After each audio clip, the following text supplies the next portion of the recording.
Je t'explique aujourd'hui que tu ne dois pas afficher ton prix. Je sais, tu l'affiches parce que tu te dis au moins les gens sont au courant et ceux qui me contactent savent à quel prix je suis et donc ils ne vont pas refuser mon accompagnement pour une question de tarif. C'est une erreur fondamentale, c'est ce qui t'amènera à baisser ton prix et ce qui amènera les gens à comparer seulement le prix et à te choisir uniquement pour une histoire de tarif. Alors que toi, l'objectif c'est qu'ils te choisissent pour ce que tu fais et pour l'accompagnement que tu proposes. Je vais également t'expliquer comment répondre à la question « c'est quoi votre tarif ?» Bah oui, vu que tu ne l'affiches pas, les gens le demandent tout de suite. Mais comment on fait pour y répondre et pour justement l'annoncer seulement quand on le veut? Je te propose donc un fonctionnement différent dans cette vidéo. Et si ce fonctionnement différent t'intéresse, je te propose même un business model différent. Pour ça, il te suffit de cliquer sur un lien qui est juste en dessous de la vidéo. Je te propose de télécharger ma vidéo gratuite qui dure 20 minutes où je te parle des 4 piliers qui vont te permettre de créer un business model différent et donc d'avoir des revenus différents, bien plus élevés et d'éclater ce fameux plafond de verre que tu penses impossible. Je vais te parler de valeur perçue. Qu'est-ce que la valeur perçue? En fait, c'est très simple, c'est qu'est-ce que tu es prêt à mettre comme prix sur quelque chose. Sauf que si sur ce quelque chose tu ne sais pas de quoi il s'agit, tu ne risques pas de mettre un prix, ou en tout cas tu vas le mettre le plus bas possible. Bah, c'est exactement ce qui se passe quand tu parles à tes clients ou à tes prospects de séances. Si tu leur dis moi, je vous fais des séances, une séance par semaine, 2 séances par semaine. On parle de séances. Ça n'a pas de valeur perçue. Ce qui a une valeur perçue, c'est ton accompagnement. Comment tu vas mettre ton processus en place? Comment tu vas te différencier des autres? Qu'est-ce qu'il va y avoir en plus des séances? Tout ça fait que tu vas avoir une valeur perçue et c'est ça que tu dois mettre en avant, justement, pour être capable, après seulement, d'annoncer ton prix. Mais on annonce le prix seulement une fois que la valeur perçue est mise en avant. Pourquoi? Parce qu'on sait pourquoi on paye.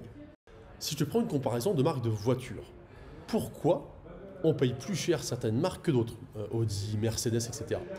Parce que du coup, elles ont une valeur perçue et des résultats aussi, bien sûr, mais une valeur perçue supplémentaire. Ça paraît normal à tout le monde qu'elles soient plus chères que, pour schématiser bien sûr, les Renault, etc. Parce que du coup, la valeur perçue est supplémentaire. Donc, on est prêt à payer plus. C'est exactement ce qui se passe pour toi, pour ton tarif, tes prix, ton accompagnement.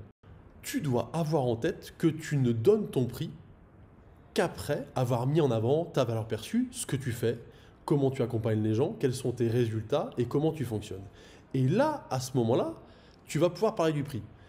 L'objectif, c'est de te dire qu'il ne faut l'annoncer qu'au moment de l'entretien client et pas avant. Et je vais t'expliquer dans la partie suivante comment répondre à la question qui arrive très vite, c'est quoi votre tarif? Parce que du coup, toi tu dis mais je suis obligé d'annoncer avant. Eh ben non. La question qui arrive souvent très vite quand on te contacte, c'est quel est votre prix? Bon, parce que la personne veut savoir s'il est capable de payer et puis avoir un ordre d'idée, c'est logique. Premier point, tu dois répondre que comme tu fais un accompagnement personnalisé, du coup, tu ne peux pas répondre tout de suite, tu as besoin de plus d'informations. C'est-à-dire que tu ne dis pas non, je ne vous le donne pas, tu dis je vous le donnerai plus tard. Et ça, c'est tout à fait compréhensible. Parce que du coup, tu individualises ton suivi, ce qui est un point positif par rapport au client. Et donc, du coup, en fonction de ça seulement, tu vas pouvoir donner ton tarif. Si la personne insiste, il faut utiliser le fameux à partir de. C'est-à-dire que la personne dit oui, mais moi je veux quand même savoir c'est quoi vos tarifs. Ok, mes tarifs sont à partir de 50 € de l'heure.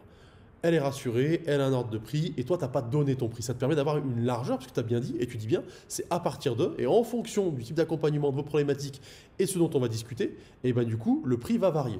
Voilà. Et là tu te sors du piège complètement. Attention, ne pas mettre à partir de 50 € de l'heure si tes prix commencent à 100.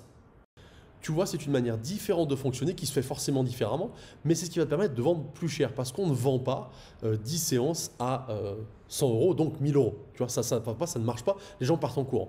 Par contre, quand tu as mis la valeur perçue avant, ce n'est pas du tout la même chose. Et si tu veux avoir un business model qui fonctionne pour trouver des clients, pour vendre à des tarifs plus élevés sans les faire fuir et surtout augmenter tes revenus au quotidien, je t'invite à cliquer sur le lien qui est juste en dessous dans la description où je t'ai mis justement une vidéo de 20 minutes où je t'explique comment créer ton business model avec les 4 piliers essentiels à ton business. Bonne journée, à bientôt.